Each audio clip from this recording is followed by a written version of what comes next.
অভয়ার মৃত্যুর বিচারের দাবিতে এর আগেও উঠেছিল নবান্ন অভিযানের ডাক। আজ আবারও সেই পথে। অভয়ার বাবা মায়ের আহ্বানে এইটুকুই রাজ্য সরকারকে বোঝাতে চায়, পুলিশ গুন্ডা দিয়ে শাসন নয়, গণতন্ত্র চাই, জানালেন আন্দোলনকারীরা।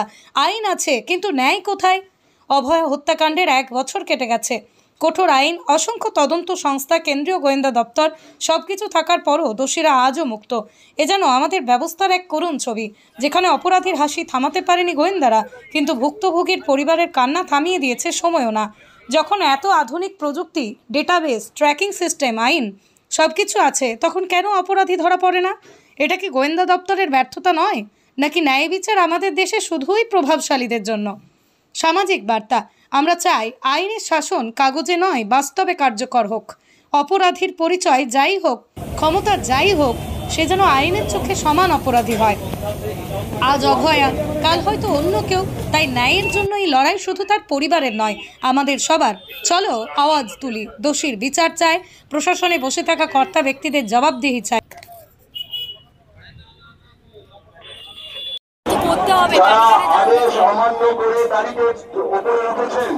তাদের অনুরোধ করা হচ্ছে আপনারা নিচে নেমে যান। মহামান্য কলকাতা হাইকোর্টের ডিভিশন বেঞ্চের আদেশ অমান্য করে যারা এখনো ব্যারিকেডের উপরে উঠেছেন, তাদের অনুরোধ করা হচ্ছে আপনারা ব্যারিকেড থেকে নিচে নেমে যান, ব্যারিকেডের উপর থেকে নিচে নেমে যান, অন্যথায় আইনত ব্যবস্থা অবলম্বন করা হবে।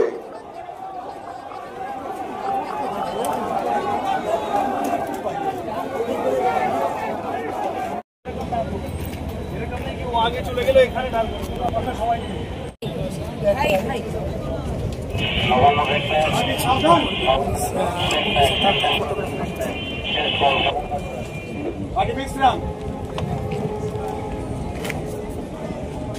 আজকে নবান্ন অভিযান,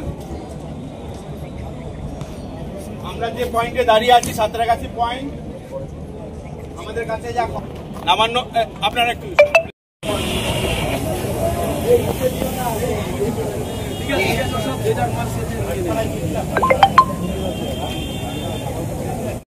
ব্যবস্থা নেওয়া হবে। ধন্যবাদ। হাওড়া সিটি পুলিশের পক্ষ থেকে আপনাদের জানানো হচ্ছে যে মহামান্য কলকাতা হাইকোর্টের ডিভিশন বেঞ্চে জানানো হচ্ছে, অনুরোধ করা হচ্ছে, এই বেআইনি কাজ থেকে আপনারা নিবৃত্ত হয়ে শান্তি শৃঙ্খলার সঙ্গে নিচে আপনারা মিটিং করতে পারেন, স্লোগান সাউন্ডিং করতে পারেন, কিন্তু এমন কিছু করবেন না যাতে অলরেডি আমাদের 163 পুরো আইনে 144 সিআরপিসি লাগু আছে। এটি আমাদের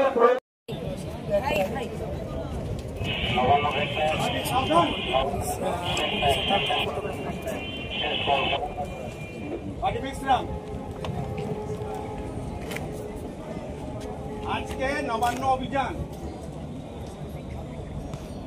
আমরা যে পয়েন্টে দাঁড়িয়ে আছি, সাঁতরাগাছি পয়েন্ট, আমাদের কাছে যা নবান্ন, আপনারা একটু দেখুন, এটা তো একটা গণতান্ত্রিক পদ্ধতি।